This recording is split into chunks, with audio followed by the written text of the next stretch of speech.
when I was in London, was where I started the performance in London. Yeah, because before that I was doing performance in Artist Village, and then it was the art festival. After art festival, I got invited to go to England to take part in the Portland Sculpture Trust. They invited some Singaporean artists there. Chandra, you know Chandra? Chandra, Han Saipo, Amanda Heng and myself. We work in this Portland Sculpture Trust. They have a stone quarry which became a sculpture park. Yeah. Most of the time we just hang around ourselves, doing our own work. So it was very badly organized actually. But it gave me a chance to go to London. And then in London I stayed on for 2 years there. I studied there and I made my own research about performance. I went there with just a backpack. And not sure whether I stay or come back, I don't know. But eventually you stayed for 2 years. Yeah, I bought a one-way ticket.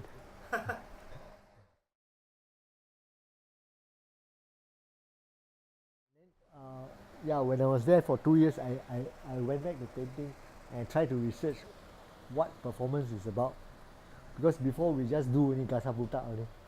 Because every time we are experimenting to do new things, we don't really quite understand. As a painter, I see myself in the Chinese tradition. So that's why I have an essay where I wrote about portraiture in Chinese painting. Because when you look at how the Chinese started, they were masters in landscape painting, whereas portraiture is something of the West. And I link this to the kind of philosophy that they have. Chinese philosophy is more about Taoism, about nature as a representation of human. They see the maturity of a human is in the final stage is when you die. 成人, yeah. Finally, then you are complete is when you are dead. That's only time they paint realistically a human face. For us in Asia, human form is a bit too egoistic to represent. It's only from Western influence then we start to do that. Yeah. So that's why I think performance art also came very late. It's only in the late 90s that early 90s that we start to do. Not only in Singapore, but China and the rest of Asia, if you look at it, it came later.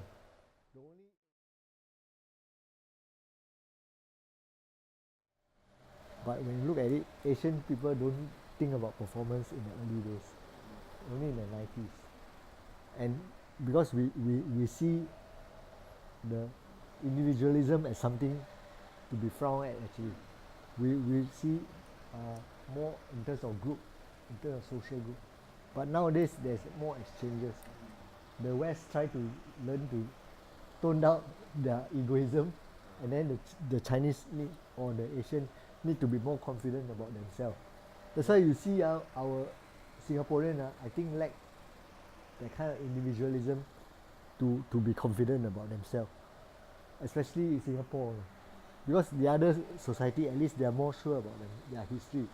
Singapore like rojak, then you don't know where we stand. Or, you know what I mean? That's why I think art and culture is very important.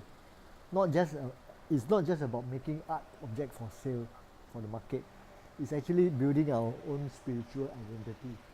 You know, without art, we are all just lost. You know?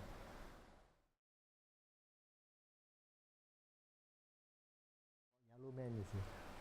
I see it as a process work. You know, my work doesn't end in one performance only. It's a continued series. You know? I use whatever is available.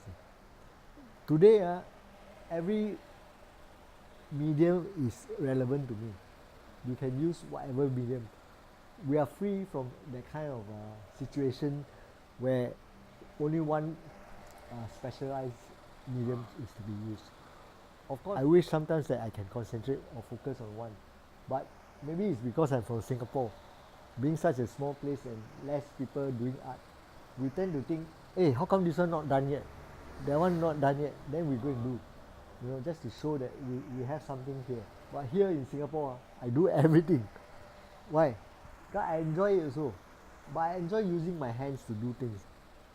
You know, nowadays a lot of conceptual artists, they just use laptop only. Yeah, no need to do anything already. All they always commission somebody to make for them, you know.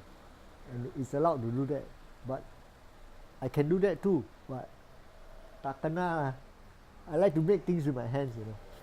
So I, it looks like I'm going back to drawing and painting, but actually I have always been going on with painting even though I do performance.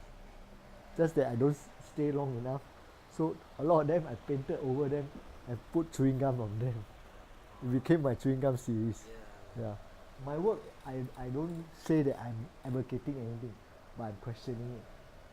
We have to use art to talk about things, or else they just get lost, and we are lost too. You know? So that's why I do all this stuff. I think not based on the media and all that. It's based on being negotiating with the contemporary society that I live in.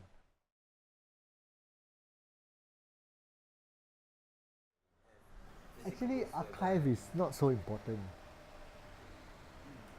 The archive is about research actually. You know, knowledge is always there. Even if it's lost, you can find it again. Because human mind is always asking questions. Through asking questions, you find some leads and then you go on to it. The archive can be burned down many times. Even if it's destroyed, you can find it again. You know. But the thing is, do we realize how important it is? That's why I start here. Not thinking that I must preserve. It's not about preservation. It's about interrogation of what is true and what is not. What is right and what is wrong. That's more important. You know? If the archive is just about keeping things, then it's like a graveyard of art. I don't want to, you know, that's why I talk about art is dead. You know, art is dead only because we think that the art in the museum is the real art. No, the art in the museum is actually dead. It's like a tombstone already. But the real art is out here, alive. And we must interrogate it to keep it alive. That's why we have to wake up the dead art. Yeah. Live art is more important than dead art. Yeah.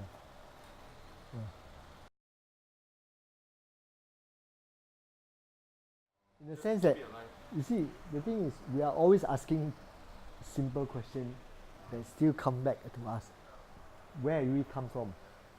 Where did we come from? Where are we now? And where are we going? This is what we are, as human beings, always asking ourselves. Where we come from is the history.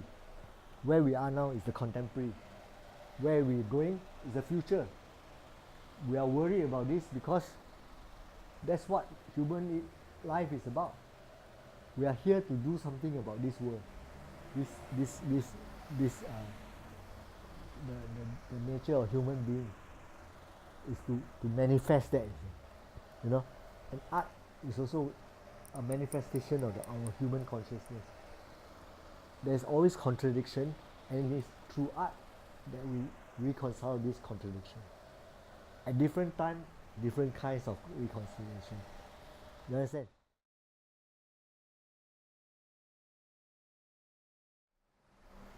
The thing is, I'm about to give up this archive. Not because I see no hope in it, but I can't keep on doing it because I put all my resources into it. And I just hope that if people can see the value of it, they can help to continue this place. But I cannot put in anymore. Because the last 3 years I spend my time and money doing it. I'm a sick man. I need to be with my wife and son. They are in Japan. So I find that these 3 years I become more and more distant from them. Unless I stop doing this, you see. If I stay here and do this, it will kill me, you know. Because I want to live my own life also. I cannot sacrifice just for the sake of this society. If this society don't see the value of this, bo pian already. But I think even if this fail, there will be other people who will be bringing this kind of the kind of work Find that a thing to do it. yeah they'll do it. Yeah, I hope so, because without this Singapore can never be what it thinks it can be, a cultural hub. You know, you cannot just do it by money alone. You must have all these kind of things on the ground level, you know, and appreciate our own artists, not always looking at the West or China, you know.